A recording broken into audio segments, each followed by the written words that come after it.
Now, not too long ago, I gave a the seminar called bamboo ceiling.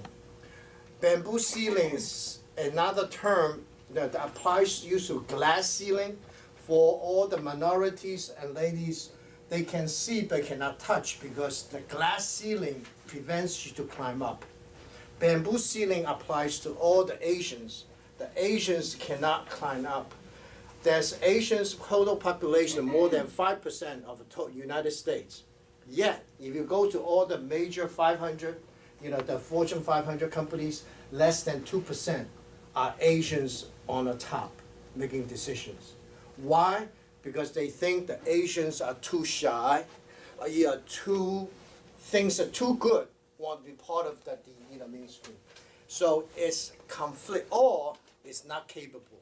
So you need to think. If you need to be part of it, you need to think, okay? Adjust your attitude, very important. So I'm talking to you is I have been trained here for past almost 50 years, thinking like Americans, and therefore, that's the same. Obviously, going to church is the one thing places to learn is that the mankind is created equal. So when you go to the meeting Americans, you can do, I can do, because we are equal. So therefore, with that equal footings, and that's how you can propel yourself, and very important. And the thing is that last thing is that no, that is to people think that you're not confident enough to take on the task. And what you do is that let me try my best. Yes, I will do it. But that is so. When I come to the United States back in 1966, and doesn't know anything. But good thing is my school in Hong Kong is taught me half in our curriculum is in Chinese, half curriculum is in English. So I have a little head start of some of the immigrants from mainland China or the other place. So at least easy. But because it's that I was sent to a missionary school, so certain thought, the thinking, okay, that the training is a little bit different. What I wanted to say is that if you want to be going ahead, first of all, you have to adjust your thinking. Otherwise, no matter how you speak, you always, that is just a very Asian. You have to be confident in yourself. And yes, let me try. Another thing is that, very important, my big man. If you promise something, must deliver. Your reputation, your credibility is everything in the eyes of Americans. And if you don't, and if because of the convenience you didn't do anything, that is two people looking at you as not trustworthy. If you're not trustworthy, you're doomed. So therefore, in order to be successful over there, you got to deliver what you say you will do. Very important. When I came here, it's just like you youngsters, and I have the fortune of people like Mr. Liang, that give me advice because they come from Taiwan. They're a few years ahead of me, and I can tell you, the few advice that I received helped me, Teresa, and many of the people that I know tremendously. So I just warming this thing up. The reason I'm warming up is we'll see if Nianbo is going to come here or not. So, and again, you're going to tell Nianbo, if you promise 3 o'clock, be sharp on 3 o'clock, right? That is a very, on time, it is extremely important, a measurement of your, the character. That is something you have to learn. If Americans knows that you'll be late, next time, you are not part of the team. You're out of the team. That is very important. So I wanted to make sure. Without further ado, I want to say this is that I benefited my mentor, okay, Mr. Liang.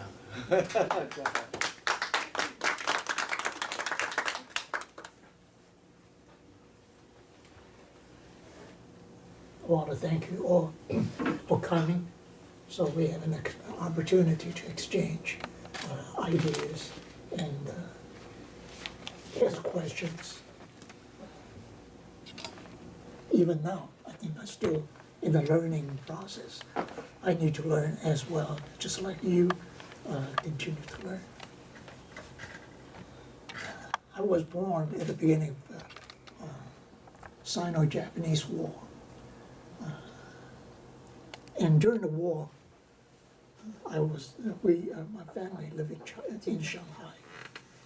And after the war, we moved to Qingdao. And then 1949, we moved to Taiwan. So some people may ask, why did we move to Taiwan? If talk about why we moved to Taiwan, you would have to start from my father. My father graduated from Nanjing University. After graduation, he came to America to study. And after he graduated from university here, he went back to China. He went back to Shanghai to join an organization called YMCA in Shanghai. YMCA is a Christian organization, but it's a servicing organization. They service the public. So my father's main service object was to serve the college students. So he took the students to various places and helped them whatever the needs they have. 1939, my father took a group of college students, went to Holland to attend an international conference for Chinese Christians. On their way back, the ship was going to dock in Shanghai, but the Japanese invaded the territory occupied by the French, the English, we call it 租界. So because of the fighting, the ship cannot dock. So the ship turned around and went to Hong Kong. So my father and a group of students went to Hong Kong instead of went back to Shanghai. From Hong Kong, he moved to Guilin and joined the YMCA in Guilin. Down there, he's servicing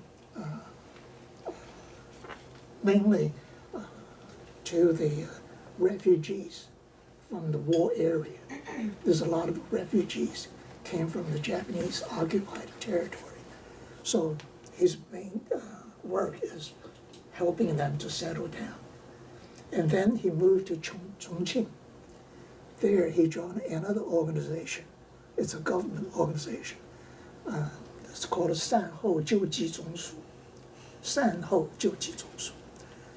What this organization does is the Chinese government received a lot of foreign aids for the public, for the general public.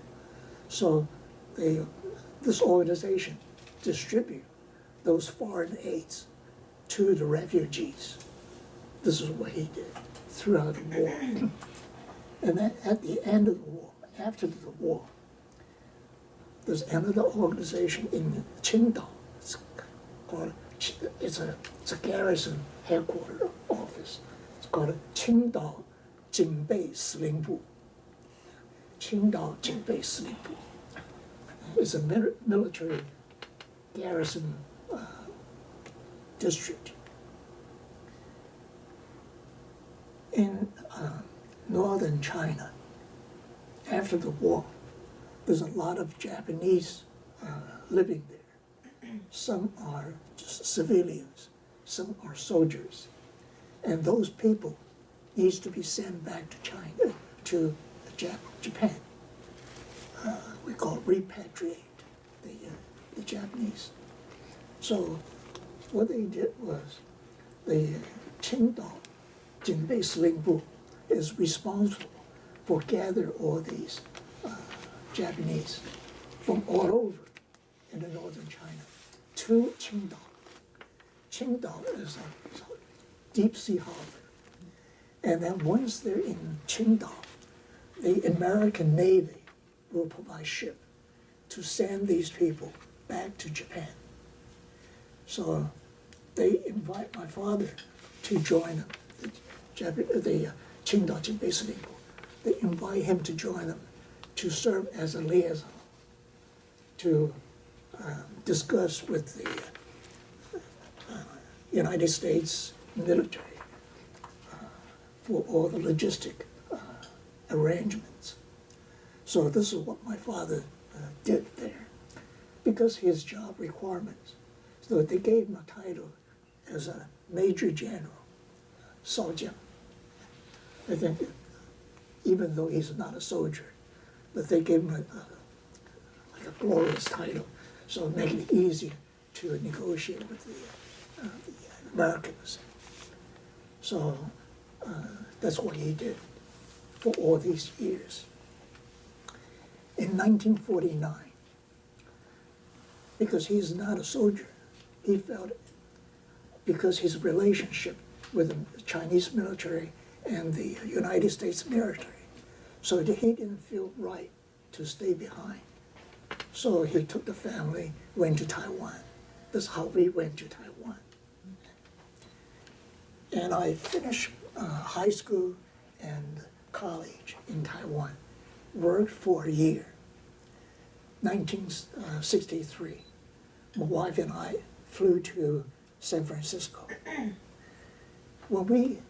After we got off the plane, we didn't know where to go. We had a lot of language problems, and we can't read the signs. So what we did was we just followed the crowd. The people get off the plane, going this way, we're going this way. We don't know where we are.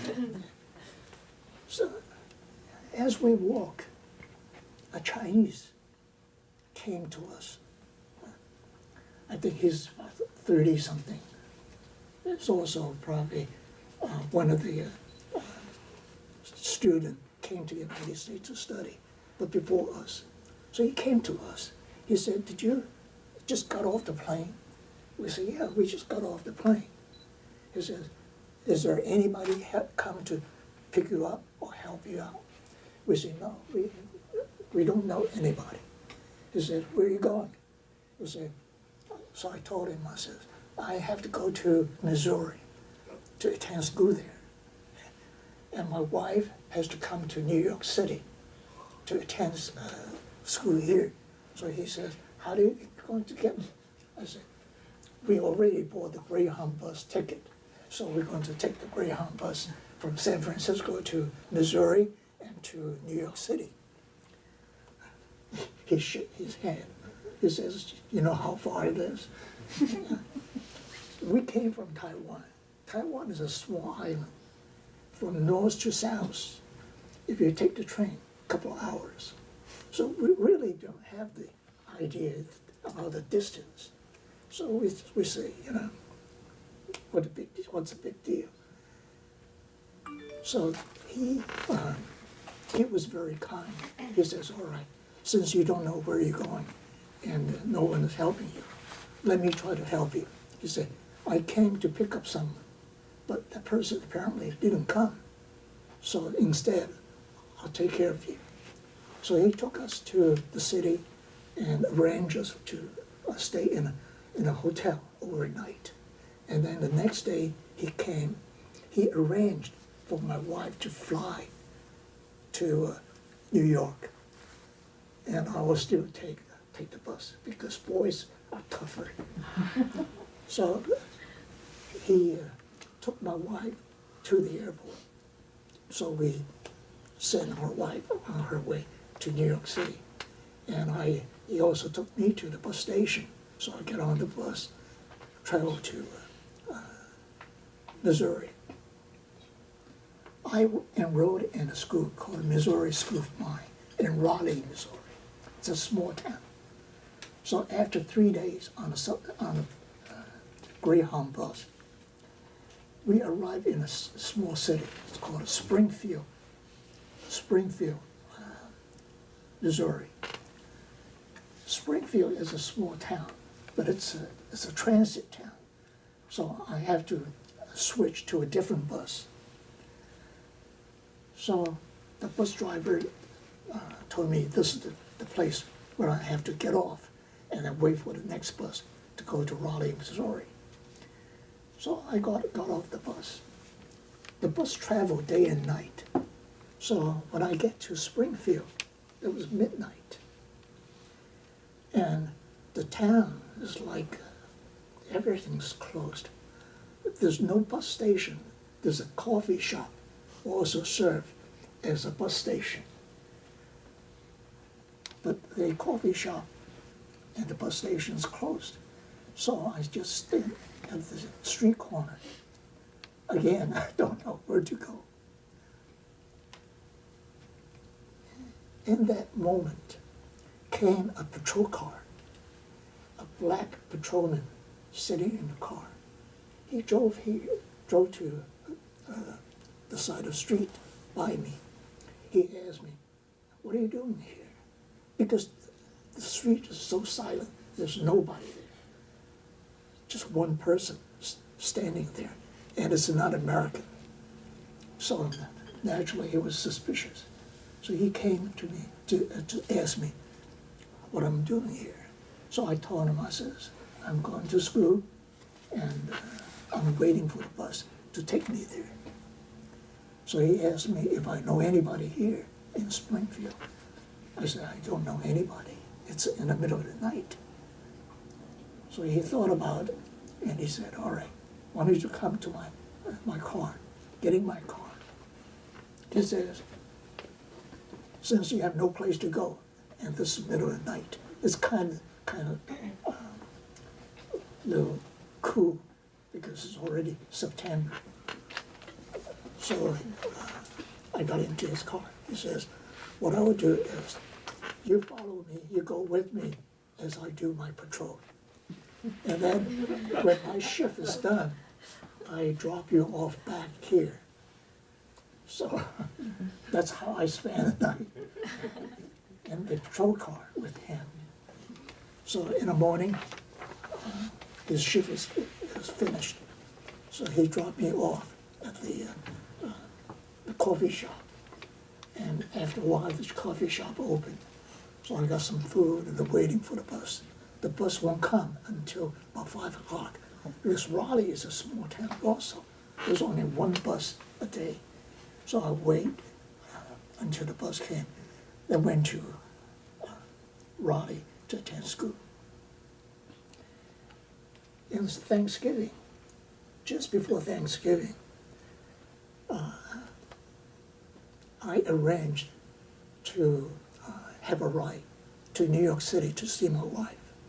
Because at that time, there's some student living in New York area. So they're willing to pick up someone, share the cost of the gas. So one person living in Long Island, he said, "If you like, I'll pick you up and I'll drop you off." Because at that time, my wife lives in Brooklyn. So we made arrangement. I think it was a Tuesday afternoon, because Tuesday is the day we all have exams, the midterms. So right after we finished the midterm, we got on the car and we drove to New York. On our way to New York, we would get to Pennsylvania. Because we have 4 or 5 people in the car, except me, everyone else knows how to drive. So they take turns to drive. It's a long distance from Missouri to New York. So they take turns. Because we just finished our midterm. And as you know, before midterm, what do? You stay overnight to study. So everybody was tired. So that night,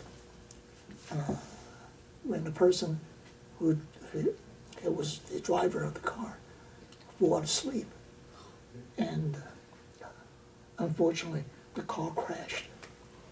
The car totaled, and we all suffered some cut and bruises, and I had some cuts on my face. So all the ambulance, the police, the fire trucks, they all came. What a scene. And the ambulance took us to the hospital. So there, I got a couple of stitches and some band-aids, other things on my face. The owner of the car, since his car crashed, so he called his father. His father lives on Long Island. So his father drove another car, came to pick us up in Pennsylvania. And he was very nice, dropped me off at the place where my wife lived.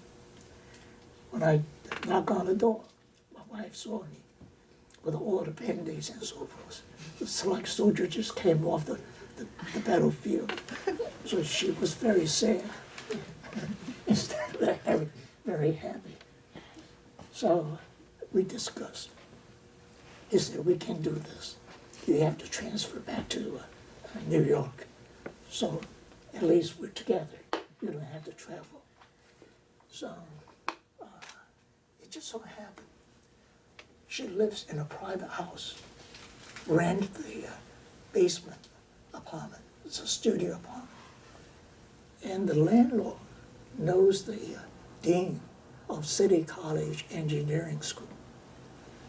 So she talked to the dean about my situation. The dean asked me to go to see him.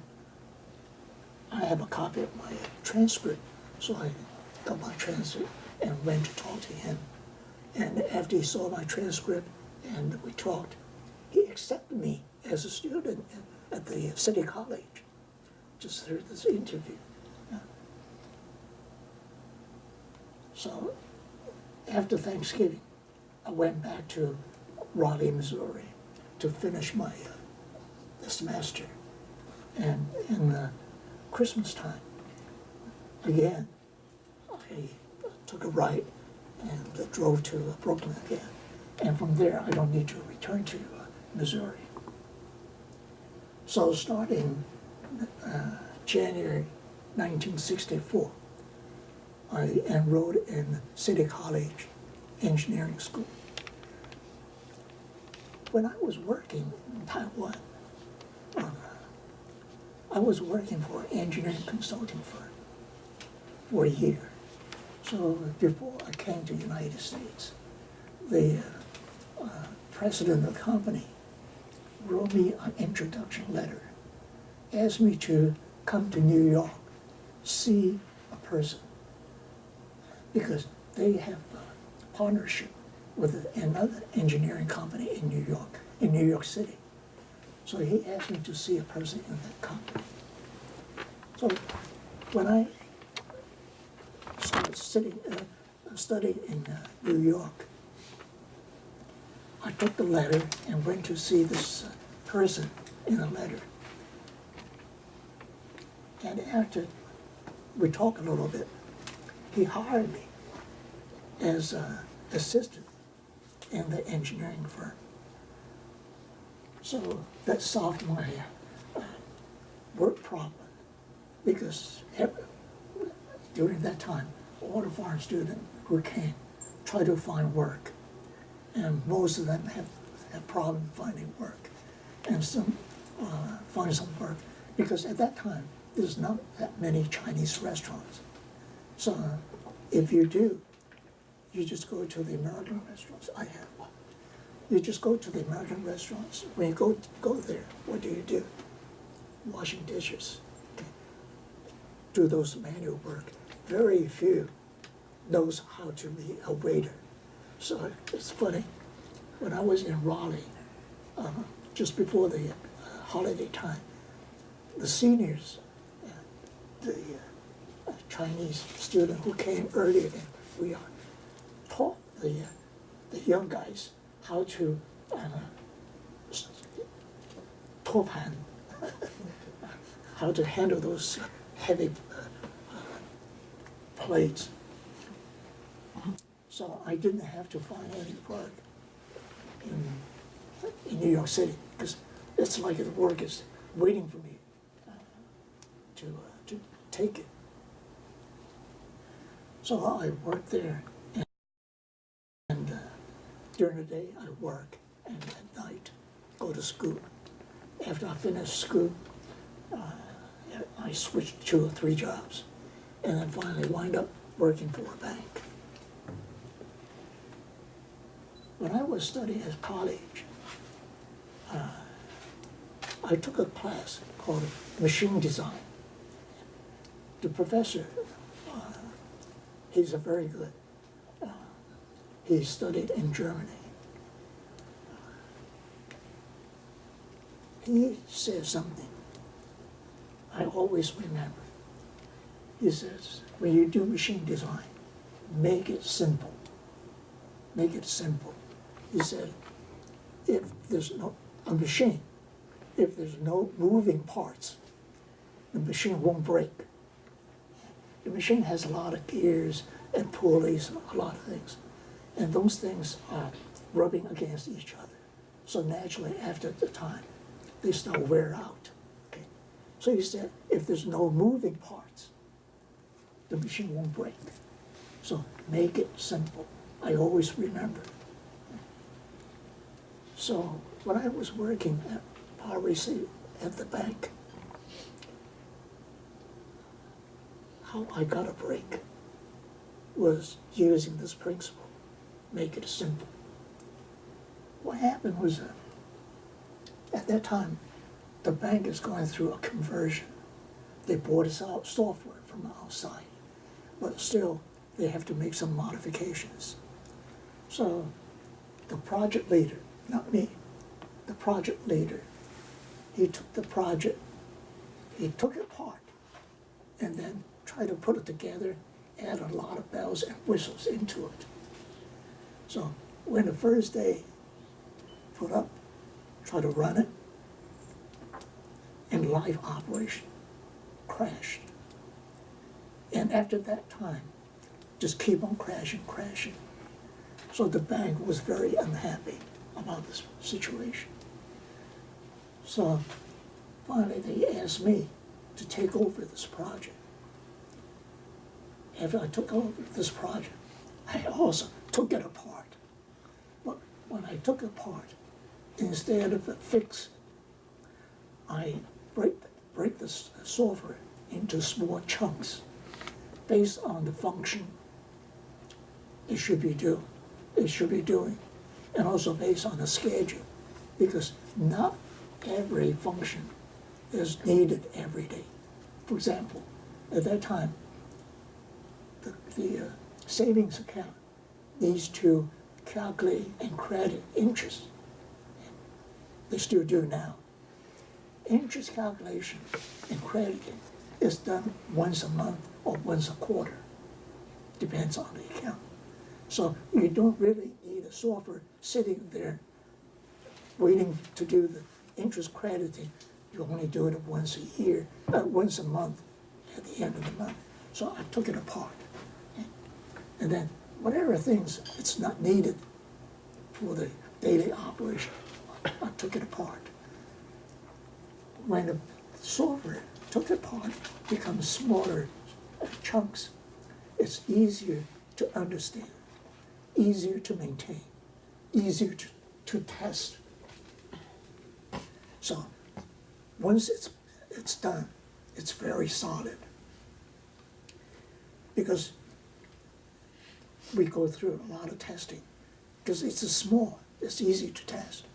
If it's a very complex, when you do the test, you touch this, but you may not touch that. And they interact with each other, causing these problems. So that's how I got a recognition from the bank, because this professor's advice really benefited me. And after working for a bank for a while, I worked for a law firm. At the bank, I also learned how to use the PC. And I have a small department, how to use the PC and teach people how to use PCs. And we also have a small, very small network. It's a Novell network at that time. So we use the network to do some of the processings. Because I have these two experiences, the network experience and the PC experience. So a law firm wants to build a network and also automate the whole office. So they asked me to join this law firm. The network I have at the bank is a small network, only 9 PC hooked up to it. At this law firm, just lawyer, they have over 1,000 lawyers, with all the staff and so forth, about 2,500 people. So a lot of PC, a lot of printers, a lot of other computers. And they have 27 floors. I think Chief went time to visit me. And so we start planning how to build this network and hook up everything together. Now, you know, the law firm is a partnership. When there's any profit, the partners share the profit. So they want you to save money. Say what they want you to save money. No matter where you go, I think you always get the message. Try to save money, try to save money. Now, there's a lesson.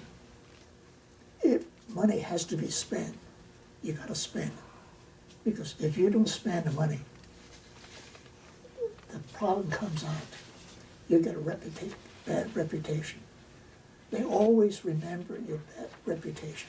They never remember you saved money. Why I say this? Because in the law firm, they have their unique requirements. Why they want to have a network, why they have to use PCs. Because the law firm generates a lot of documents. Some they generate, some they receive from outside. They all put it on computer because it's too much. You can't put it in file cabinets. They all have to have access to these documents. So that's why they have to have the network. 27 floors. Everybody have the same, every lawyer has the same requirement. Just think about it. If a lawyer needs to go to court, last minute, they want to retrieve a document. If they cannot get the document,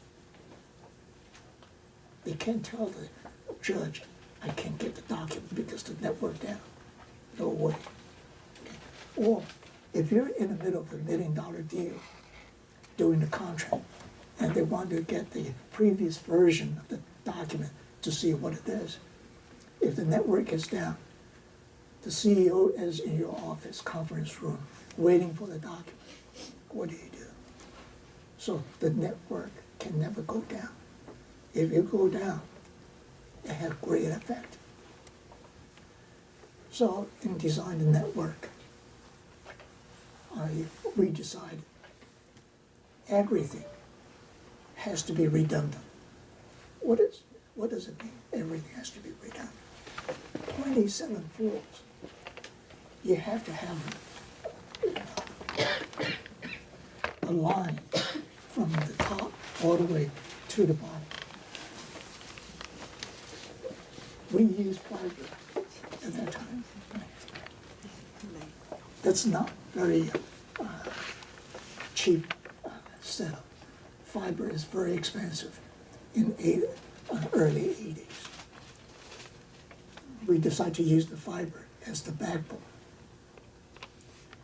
And we also use routers. And the routers have cheap routers and expensive routers. The best router was built by Cisco. Cisco is still there. So in order to have a network, they never go down. What do you do? So I built a closed room. That means I have 2 backbones from the top all the way to the bottom, 2 fibers. And also, in order to link these together, I have two routers, one on the top, one on the bottom. So this way, it's a close link. If there's any problem with this route, it will automatically go to the other route. And they're not cheap.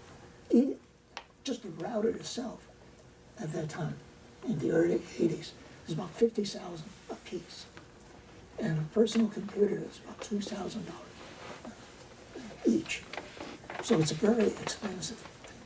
So naturally, the law firm wants you to save money. But I know you have to have a network that has the redundancy. Sure enough, after the network is in operation, it never goes down. It's always stayed up. So when other law firms came to our conference to work with us, they're surprised because their network sometimes will go down. But our lawyer tell them they never experienced any problem with the network. So people will always remember, if you have something good, they won't remember you're a heavy spender, you spend a lot of money, but they will remember their network always stayed up. So reputation is very important.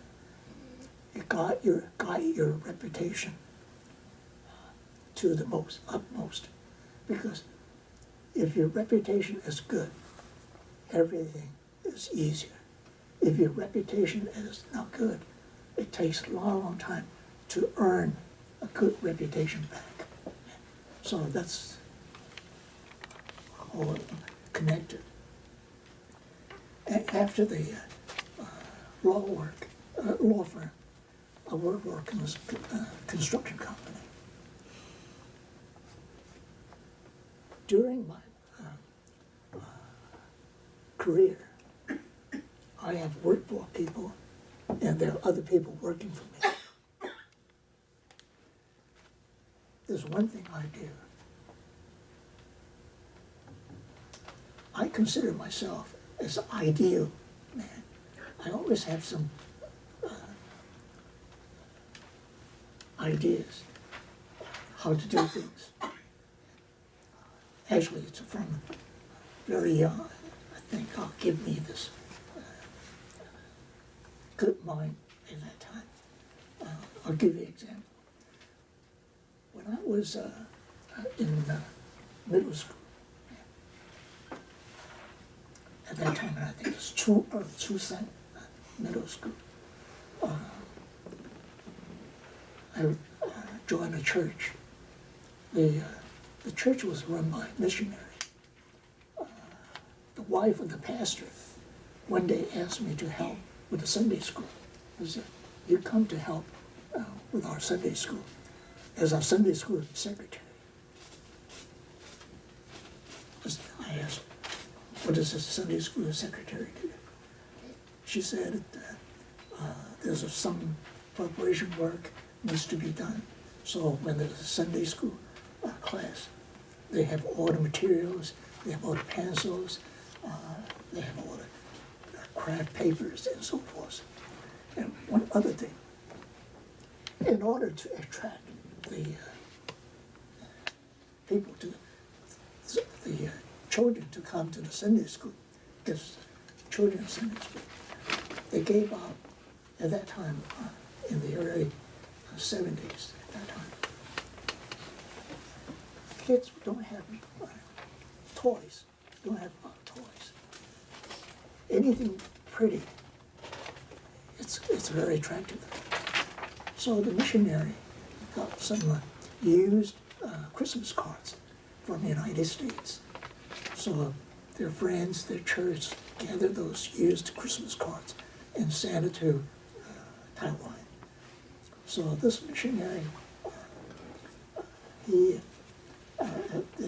wife asked the Sunday school secretary to print the Bible verses on the back of the Christmas card. And then during the Sunday school class, these cards with the verses will be given to the children. The children just love to have them, so they all come to get the Christmas cards. How do you get those Bible verses onto the Christmas cards? Use ink printers. use ink printers. At that time, in order to use the ink printers, what you do is use wax paper. You write it on a wax paper, and then you use roller to do it. The person before me who did this job, he wrote the Bible verse on the wax paper, and then just print the Christmas card one at a time. Okay? We have to print several hundred of these things. It takes a long, long time, because you gotta open the cover, put the card on the pad, and then cover it, and then roll the ink, roll it over, and then take it out, and take the card out, and put a new one in. So it's a tedious process, time consuming. So I thought, there's got to be a better way of doing this. So one day I thought of a way. I said, instead of write one verse on that this wax paper, I wrote the same verse several times. But I think the most I wrote is about 25 on this one sheet, because writing is very quick. So I wrote 25, and then what I do is I take the Christmas cards, just stack them, okay, stack them. So I stack 25 on that bed, and then cover and roll. So once I do 25, so save a lot of time, right? So you just have to think. So I have some ideas. But when you get to a point, you have a lot of responsibilities. You have an idea. You can't afford to do everything yourself. So you have some people working for you. So you tell them your idea, what to do, and so forth. So let these people to take care of it. And sometimes I have some ideas, but need to spend a lot of money. So I go talk to my boss and ask him, what did he think? He sometimes will give me some ideas and try to improve, and we'll get someone to do it. After these things are done, after my idea becomes reality, I talk, if someone worked for me, did the work, I would tell my boss, I thought, he did everything. He did everything. It's all his idea. It's all his idea. Because even though it's my idea, but once I told him about my idea, he still has to put a lot of thoughts into it. So I give all the credit to him. And then, if it's if I discussed this with my boss before, and after that thing is done, I write a thank you letter to my boss to thank him for his idea, because he did add some of his ideas. And at that time, we used memos. So I also, when I write a memo, I also carbon copy his boss. So the people who work for me got all the credit. My boss also got all the credit. Everybody's happy. Everybody's happy. I'll tell you a story. We sometimes, not just Chinese, American as well, okay, or other nationalities as well, they like to fight for credit. If you have done something, you don't want other people share your credit. A friend of mine, he's considered a genius. He worked for IBM. And he's an expert in optic equipment. He has a lot of patents, but he always fight. He never share his ideas or credit with other people. One day, he went out to attend a conference. When he came back, his office door locked. So he went to his boss. His boss gave him some reason, let him go, because they don't like him. Okay? Because he always fight, including his boss. When you go to his office, on the wall, so all kinds of accommodations. Okay? So, if you want to fight for your credit, this is what I realized later. If you fight for the credit, all you got is those papers you use as wallpaper. Okay? The most, you got a little small bonus. But if you give credit to your people, give credit to your boss. If you give credit to your people is happy. Your people will trust you. Your people will be loyal. They will do the best for you. They won't pull your leg. Okay? The people who work for you, if they're not happy with you, they can pull your leg. Easy. Okay? So when you have good people working for you, if they're loyal, they help you out. It's very important. You can really get a lot of things done. And the things done are in good quality because they're happy. Okay? They're going to get the credit. And when I give credit to my boss, he's also very happy because I'm not fighting with him on this. And his boss also knows. He has some good ideas. So my boss knows I have some good people because these people do good work and they're happy. And my boss is happy with this whole department. So when he moves up, he'll take me with him. Okay? So you see, this a lot of things are interconnected. So when you work, share credit. Don't ever fight credit. There's enough. You can get more credit for other things. Okay? But give people the credit.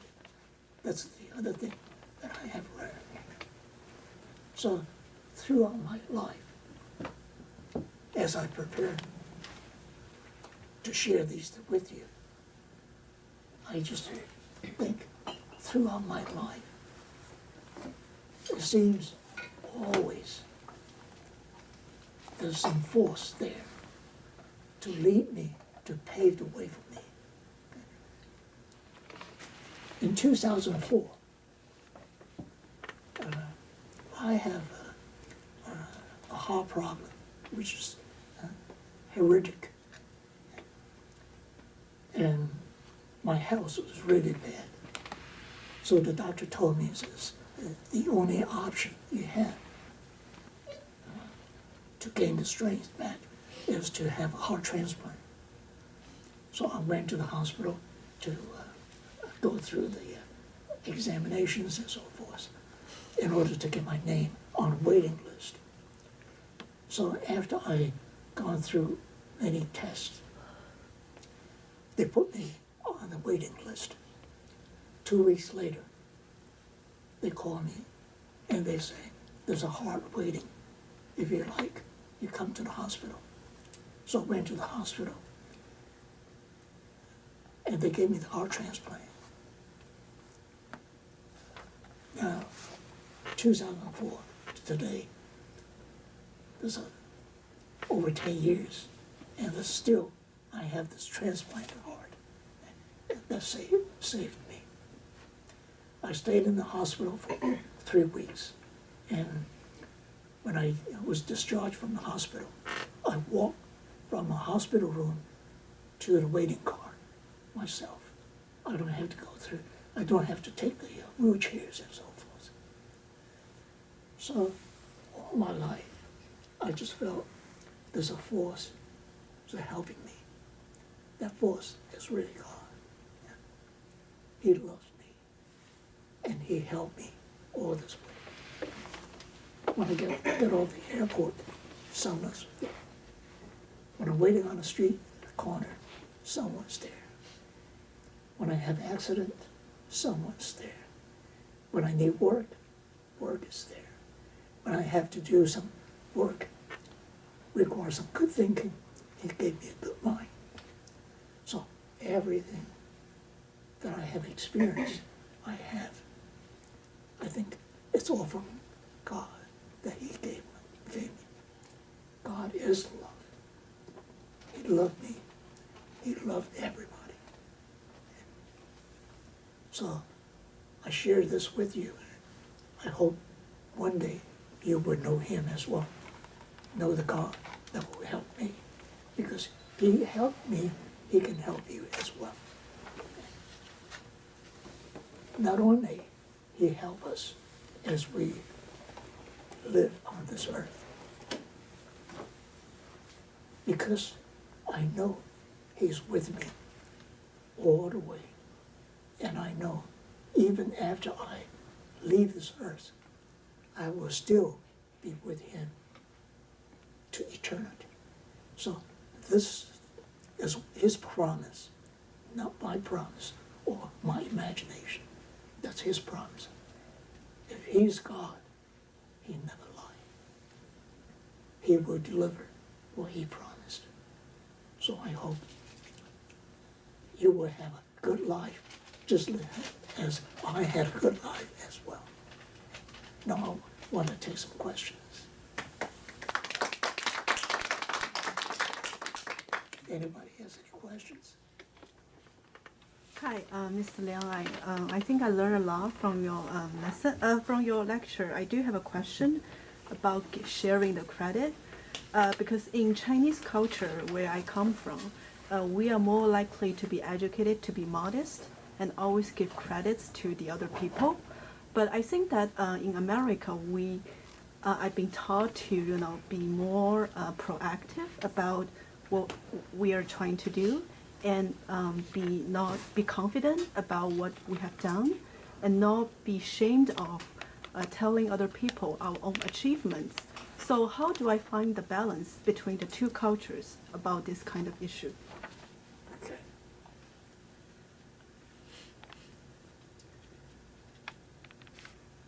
Telling people what we have done and give credit to other people are a little bit different.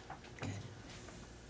If I have done something, I tell people, this is what I have done. And yes, in the Oriental culture, you want to be modest. You say, no. It's the little things, not worth mentioning. Okay. In America, it's a big deal. Okay. I have some good ideas, which is true.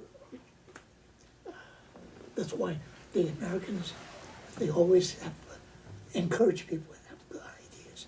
Now, this is sharing idea, okay? But that's also very important, because as you tell people, this is what I have done, people will ask you questions. Okay? And sometimes, if you don't want to give people credit, what you do is, hey, yes, I have done this, okay? But I know something else. So when people ask questions, you kept those things to yourself, because later on you want to use that to advance your own idea and career. Okay? You don't want to share those things. If you have already done, I'll tell you, I have an idea I have not done, I won't tell you, even though your question is something I could answer. So that's where you want to think about it. If you're willing to give up, even though it's just ideas, which you can use, but hey, share with them, so what? Even if they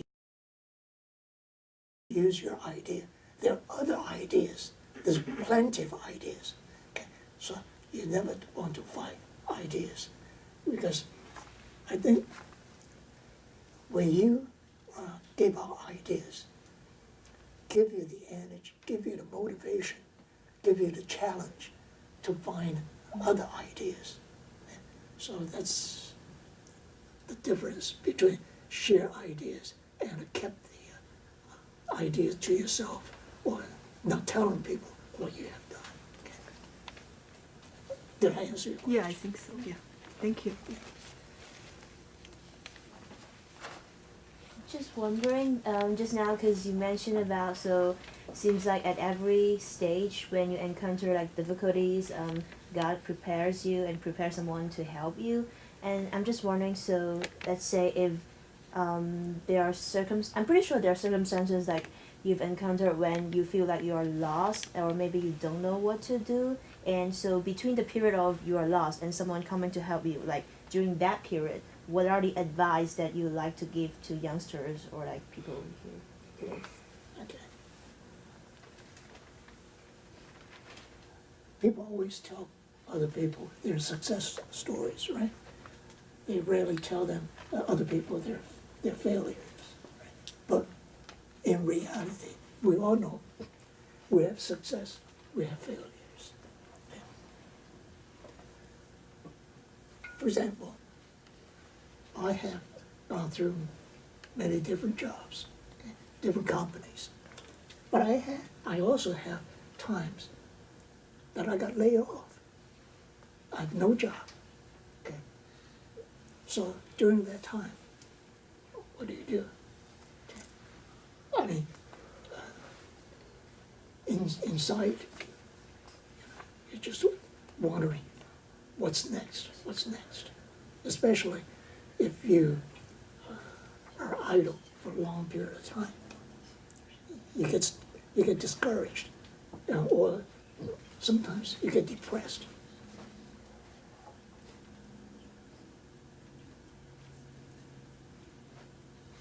God prepared everything for us. God prepared everything for us to be able to live on this earth. He gave us all the necessary things for us to survive. Okay. Now, we always like to see everything's smooth. But sometimes God gave us something. It's like to test us to see how much we trust Him. And we have heard stories when people made a lot of money, have a good career, have good reputations, and so forth. They're very happy. They thank God for all the blessings. When everything falls apart, they curse God. They curse God. They say, why do I have to suffer this? Okay. What's wrong with me? Why? So, if we trust in God, we always have to trust Him. And sometimes He'll test us and see if you'll wait for Him to lead you to the next step. When I worked for the bank, I worked for the bank for about 19 years. I worked for a savings bank. At that time, savings bank, which is the largest savings bank, mutual savings bank in America. And bank is considered as a very, very stable job. In Chinese, we call it 铁饭碗. 铁饭碗. After 19 years, the bank was bought over by another bank. So when you have these kind of takeover, naturally, there are some layoffs. And data processing is one of the organizations they want to combine, because that's very expensive. They want to combine all the data processing. So the ones that being taken over, they usually would let people go. So I was let go as well. Actually, the bank they took over my bank was a West Coast bank. They offered me a job to go to West Coast. But at that time, my family's already established here. So I didn't go. I took the severance or stayed. So I started looking for work. At that time, and I think it's already in the middle 40s. And it wasn't easy at that time to look for a job, especially for a middle-aged person. So for the first couple of days, I never lost a job. I always had a job. This is the first time I don't have a job. So during that time, I don't know what to do. And towards the end of the first month, I started getting discouraged. I said, would I ever get a job? And at that time, one of my old pastors actually was the pastor in Taiwan. His wife I helped with the Sunday school things. He sent me a letter and gave me a Bible verse. And in the Bible verse it says, trust in God. He will give you your heart's desire. So after I read that Bible verse, I said, that message is really for me. So I start, come down a little bit and start pick up my confidence again. So I continue to do my search. Before the end of the second month, I have 3 offers. So I went back to work. So this was just one of the examples. There are times things may not be very smooth, but that doesn't mean you cannot survive. I have my family, my friends, and my church, all these supporting me. So with God's word, it refreshes my faith, and then I can continue on. There are many, just these kind of episodes in my life, but he never failed. He always there. Well, sometimes if you want to, you can ask me questions in Chinese as well, if it's easier for you.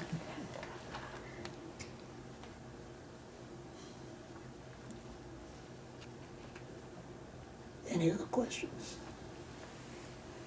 Yes, hi sir, thanks for this great lecture cannot for hear you. us.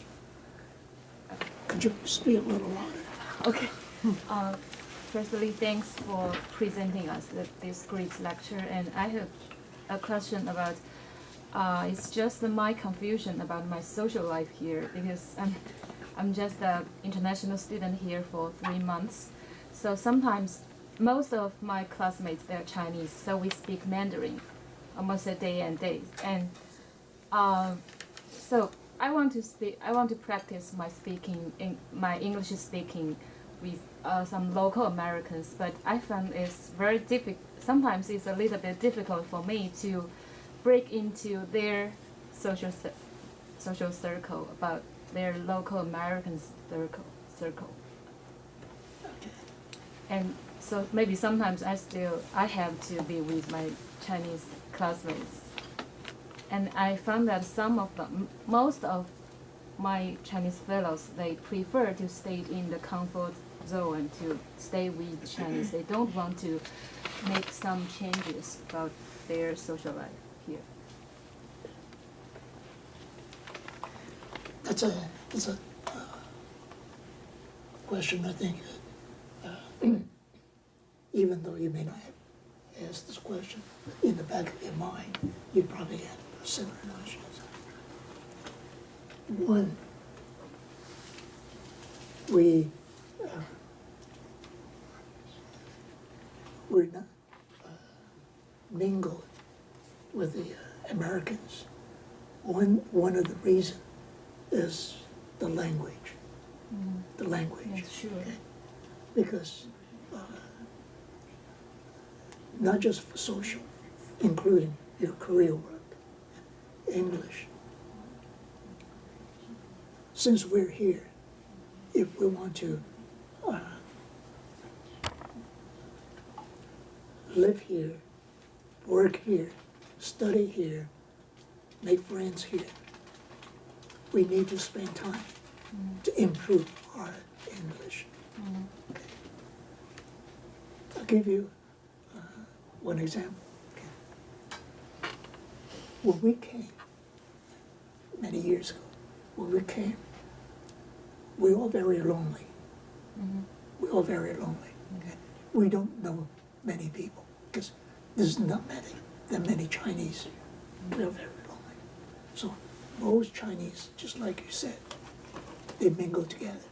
Chinese get together, speak Chinese, eat Chinese food, do everything, just like you're in China. But there are few. By the way, they also share apartments. The Chinese like to live with the Chinese together. There are few, take the exception. Instead of have Chinese roommates, they try to their best to have Americans as their roommates. There are times the Americans like to have other than American as their roommates as well, because they want to broaden their cultural experience. I know several Chinese students, instead of have a Chinese as roommate, they have American as roommate. And those are the ones not only spoke English very well, they also learned the American culture, American way of living, much more than the rest of the Chinese students. So language, culture, the way of living is very important, because if you learn these things, it's easier to mingle with them. When they talk, when I say culture, for example, hey, the Americans like footballs, like baseballs, like sports, and that's their culture. So if you want to break into their culture, you want to learn a little bit about these sports as well. You know, who's the quarterback, who's the first baseman, and those kind of things. So when you talk to them, you can talk the same language. When I say same language, I mean the cultural language, okay? Not just the language type, English type. So you have to do much work in order for them to accept you. Okay? We don't automatically accept anybody. Right? We accept people who are the same as we are. But the exception is God. God accepts everybody. So you try to do your best to improve your English. And the way I learned English was, I know it's important not only your grammars, your language, sentence structure is correct, grammatically correct. It's also your pronunciation. You want to talk like America. You don't want to talk with a heavy accent. So in order to improve your pronunciation, you have to train your ear, you listen. So when I came, I found out there's a radio station, always broadcasts news. Even today, we still have like a CBS radios, 1010s. They keep on reporting the same news again and again. So you just, as you stay home or do whatever things, you just listen to it, let it play. So your ear becomes acquainted to the sound. once you hear these things, it gets inside of you. When you speak the same tone, same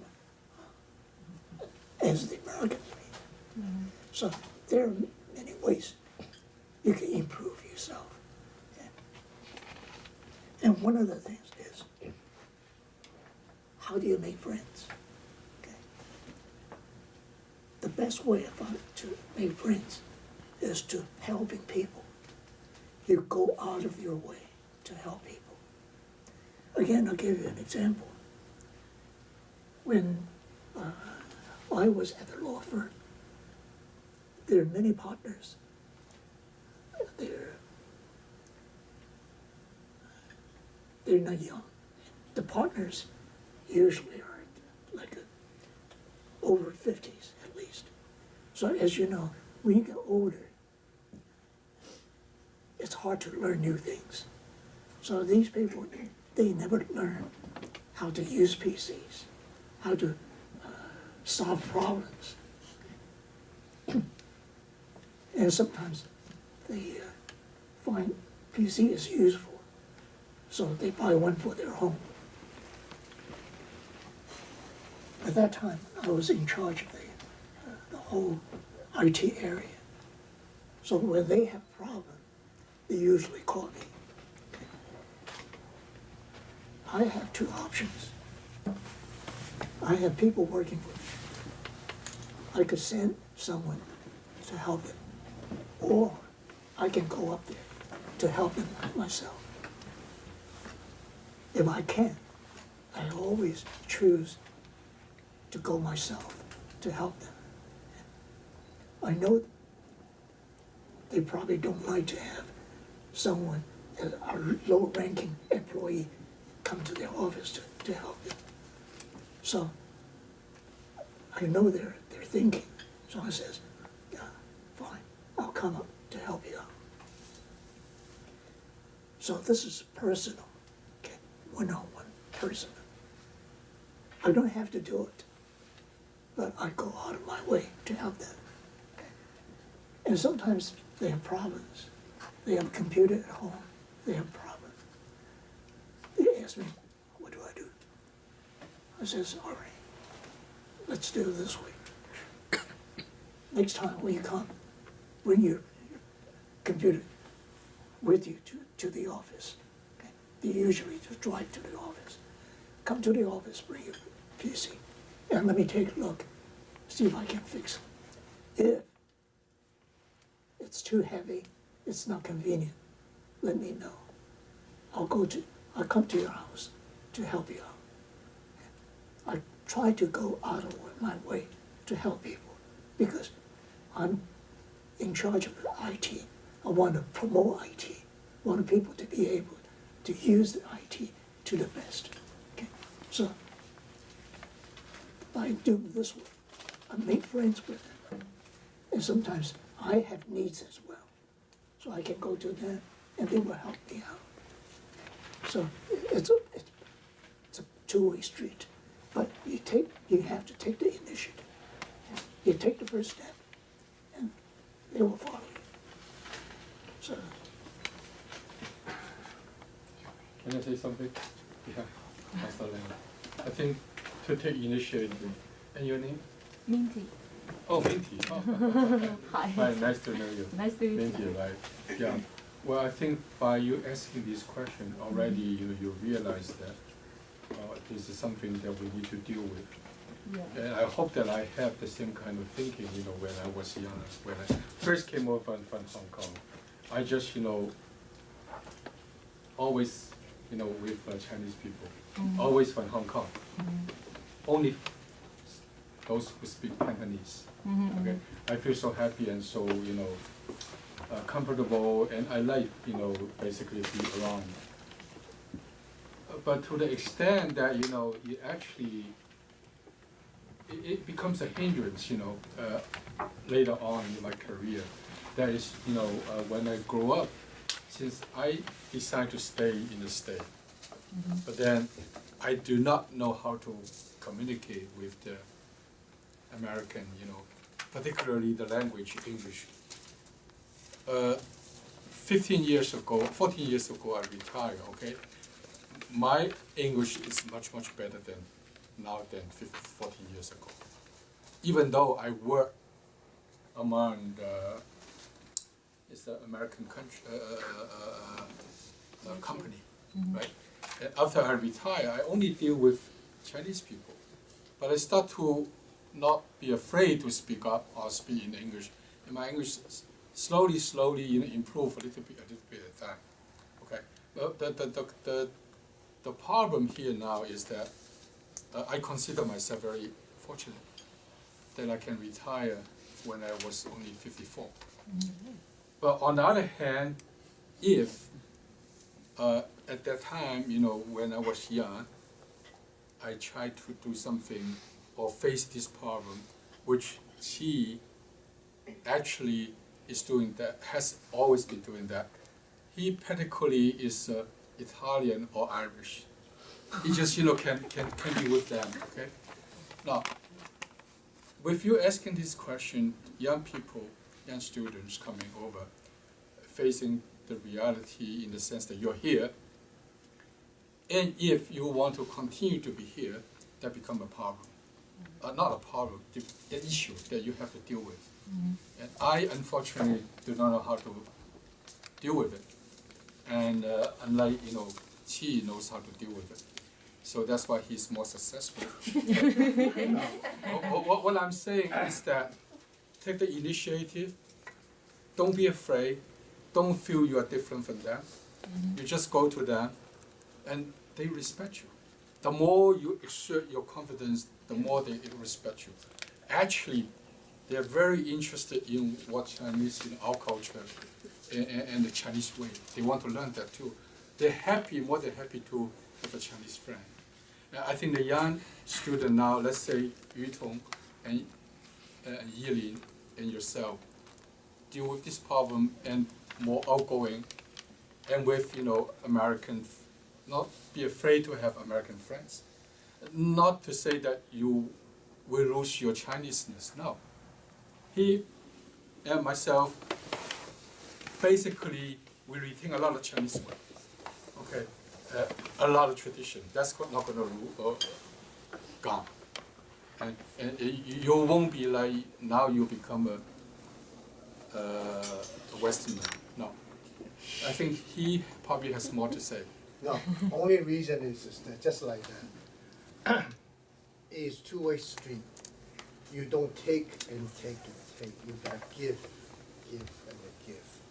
When you give enough, and things will naturally come your way.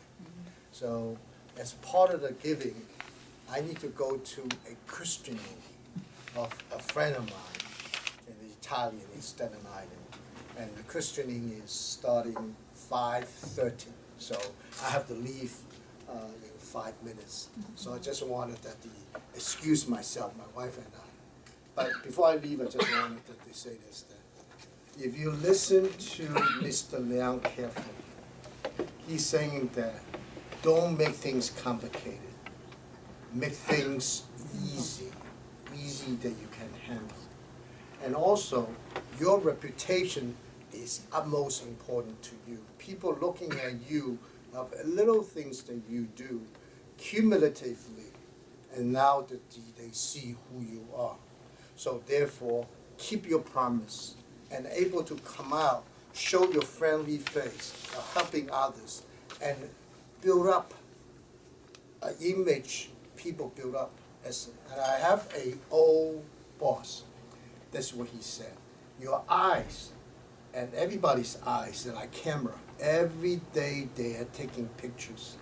If every day they're taking pictures, see Minty who she is, and now in their mind they form who is Minty, and then they say, you know what, Minty is such a nice person. I want to be closer with you.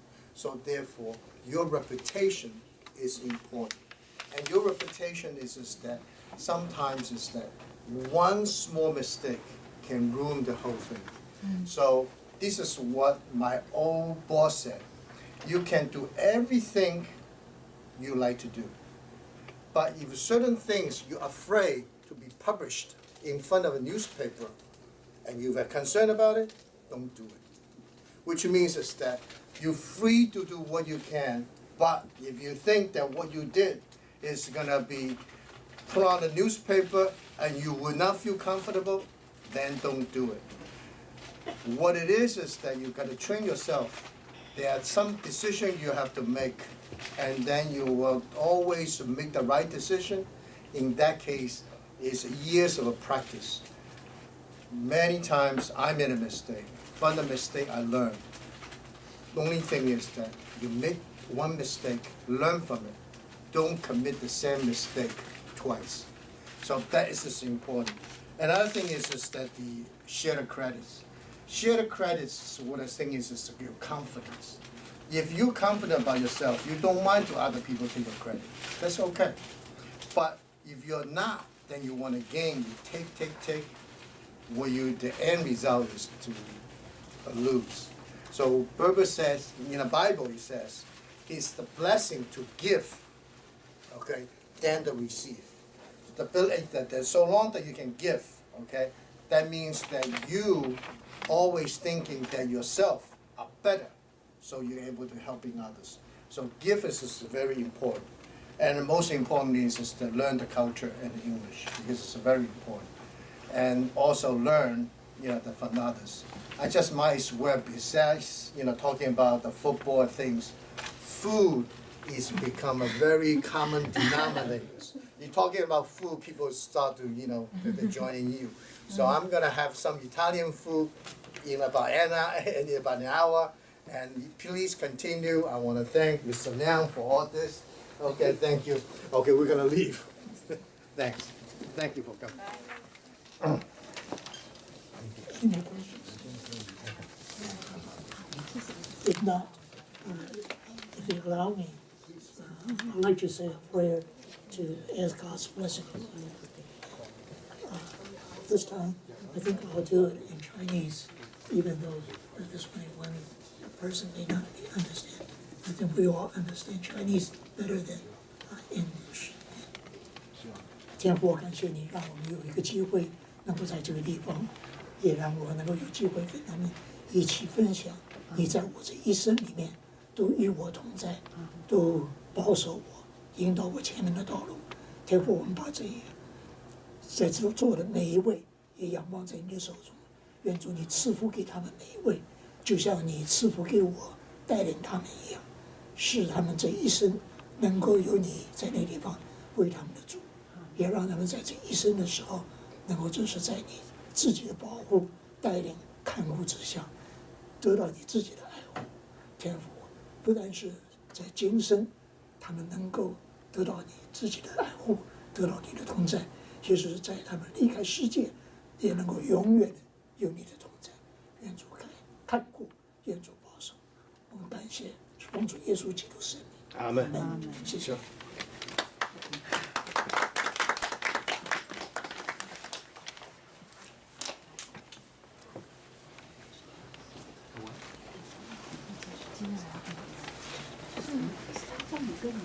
我帮你介绍。你现在好像找我。